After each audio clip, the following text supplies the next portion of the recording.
Recently, a claim has resurfaced that I've been wanting to talk about for a while. It deals with the manuscript evidence in support of the New Testament. It's a claim that is promoted by many apologists, one of which is Lee Strobel, and yet I've seen very few responses to it, so I decided to do some research and make a video response. Christian apologists and their followers enjoy large numbers that are in their favor, so it comes as no surprise that they will spread these numbers in an attempt to convert non-believers and reassure the faith of believers who are struggling with their faith. While the numbers are in fact correct, the way that they are presented can be misleading, and that's where the problem lies. The way that we word a claim can have a very big impact on whether or not someone accepts that claim is true. The phrasing can also have inadvertent or intended implications depending on the motive of the individual presenting the claim. I plan on making a playlist of other videos on claims that are in a historical category, so be sure to check the description below for a link to an upcoming playlist. With that said, let's get started on this topic of Manuscript Mania. The 5500 current research puts the number around 5800. Greek witnesses are comprised of 306 uncials, some as early as from the 3rd century, 2,856 minuscules beginning from 800 AD, and 2,403 lectionaries that arose during the 6th century. However, the earliest manuscript that we have is dated between 100 and 150 AD. It is known as P52, and it contains a little bit of John chapter 18 on it. It's 3.5 by 2.5 inches, about the size of a credit card. Notice the dates that are attached to these amounts. An overwhelming majority of these come centuries after the alleged events. This poses a problem for some believers who have been misled. Why? Because when apologists talk about these manuscripts, they sometimes call them the Greek witnesses to the New Testament. If you don't know the terminology, then you might mistake this to mean that there are a large amount of eyewitnesses to the reported events. What the term witness means in this context is witness to the original document. To elaborate more, it means that the manuscript itself is possibly an accurate portrayal of what the original might have said. However, we don't have those originals. Here's a breakdown of the 5500 spanning over a few centuries. Let's go ahead and include all of the many different translations of the books of the Bible that we have manuscripts of as well. These bring the totals up to somewhere around 24,000. Adding the Latin Vulgate, which was written around 380 or so, brings the number from 5,500 to 15,500. However, most of the Latin Vulgate manuscripts date after the 12th century and have very little worth when reconstructing the original text. Adding the rest of the versions, we eventually wind up around 24,000 manuscripts. However, the earliest manuscripts of these versions we have still date centuries after the alleged events occurred. In fact, only 230 manuscripts are dated prior to 600 AD, many of which are only fragments, with a few exceptions. Another bragging point that apologists like to use is the fact that we have more manuscripts of the New Testament than any other book or compilation from antiquity.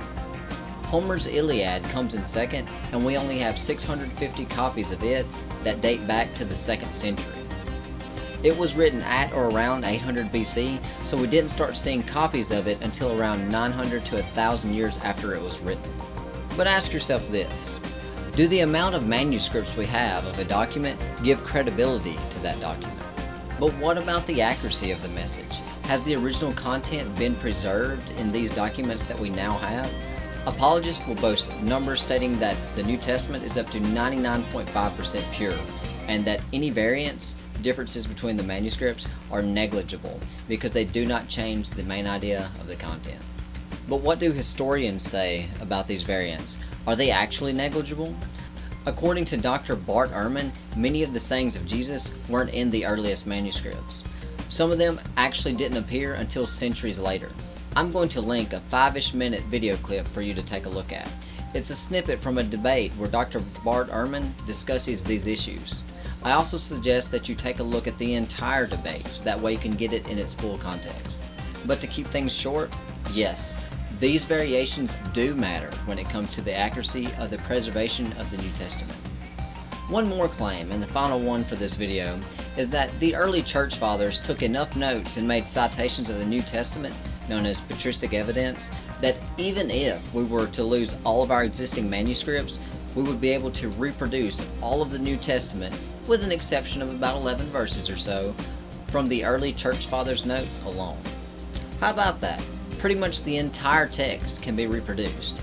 I wonder if there is more to that claim that we haven't been told about. Of course there is, and we're about to get to them.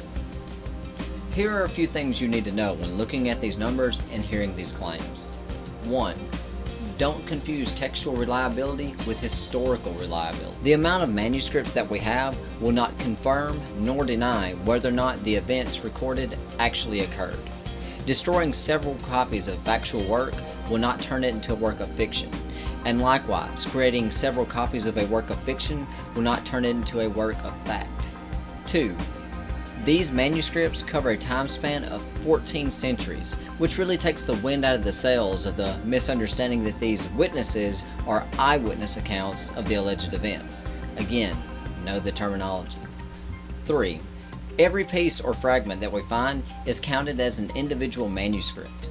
Most of the earliest manuscripts we have are merely fragments, some of which only have as few as 3 verses on them. In fact, our first full copy of the New Testament, that is to say, our oldest complete copy of the New Testament, doesn't even come into play until the 4th century. Codex Vaticanus. And Codex, I don't know how to pronounce it, whatever.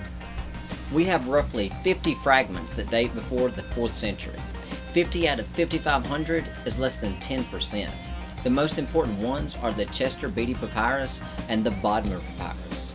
These are dated at the earliest, 200 AD, which, assuming a crucifixion at 33 AD, this puts them over 150 years after the events they report.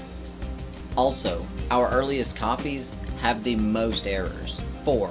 Many of the more popular sayings of Jesus were inserted into the text much later on. We know this because they do not show up in our earliest manuscripts.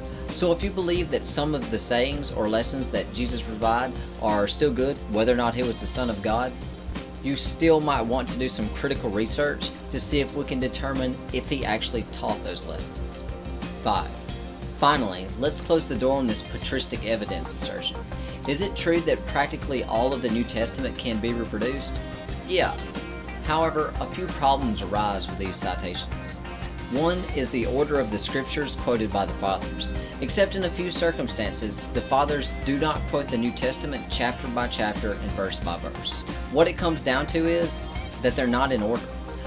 The Fathers basically made notes of how they remembered scripture to be used, to help them in whatever argument they were making. One last thing on the patristic citations. Just like the New Testament, we don't have the original documents. This means that the copies we have also have variants among them due to the copyist correcting quotations of the Bible to the version of their current day. Much like many of the claims that are made by apologists, these statements are overhyped and mainly just an exaggeration of wishful thinking in hopes that the apologist can sell their ideas to unsuspecting individuals. With that said, always think critically and don't be afraid to ask questions. If you found this content enlightening, please share it. If you disagree with this content, please share it and see if you or someone you know can correct me on the points that I may have misunderstood. I'm not an expert in this field, or any field for that matter, but the facts I presented in this video tend to speak for themselves. So I will see you next time. Holla!